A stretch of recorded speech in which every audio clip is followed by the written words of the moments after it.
Taharuki na mjadala mkubwa umeibuka baada ya kile kinachoripotiwa kuwa ni hasira kali kutoka kwa kiongozi wa serikali, Mwigulu Nchemba, kufuatia tuhuma za ubadhirifu wa mali za serikali unaohusisha mabati yenye thamani inayodaiwa kufikia zaidi ya shilingi milioni 200. Kwa mujibu wa taarifa zinazosambaa katika tukio hilo, kiongozi huyo alieleza kutoridhishwa na namna baadhi ya watumishi wa serikali wanavyoshindwa kulinda mali za umma.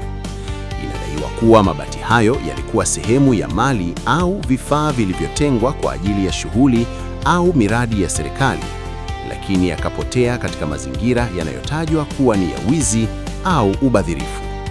Kutokana na hali hiyo, imeelezwa kuwa ameagiza mkuu wa polisi wa mkoa kuchukua hatua za haraka kwa kuwakamata watumishi wote wanaohusishwa na tukio hilo ili sheria ichukue mkondo wake. Agizo hilo linaonekana kuwa ni sehemu ya juhudi za serikali kuimarisha uwajibikaji na nidhamu kwa watumishi wa umma.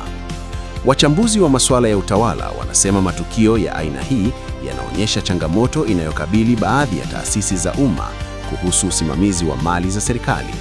Hata hivyo, pia yanaonyesha msimamo mkali wa viongozi katika kuhakikisha vitendo vya ubadhirifu havivumiliwi. Kwa wananchi wengi, hatua ya kuagiza uchunguzi na kukamatwa kwa wanaotuhumiwa inaonekana kama ujumbe kwamba mali za umma ni za Watanzania wote na zinapaswa kulindwa kwa uangalifu mkubwa. Tukio hili pia linaendelea kuchochea mjadala mpana kuhusu uwajibikaji, uadilifu na nidhamu kwa watumishi wa serikali, huku wengi wakitaka hatua kali zaidi zichukuliwe pale ambapo mali za umma zinapopotea au kuibwa.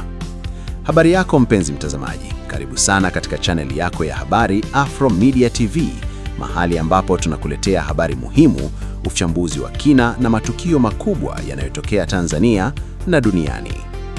Huo ndio ulikuwa uchambuzi wa tukio hili linalozungumzwa sana kuhusu tuhuma za wizi wa mabati yenye thamani ya zaidi ya milioni 200 na hatua zilizochukuliwa dhidi ya watumishi wanaotuhumiwa kuhusika. Usisahau kusubscribe, like na share ili uwe wa kwanza kupata habari mpya kila siku kupitia Afro Media TV.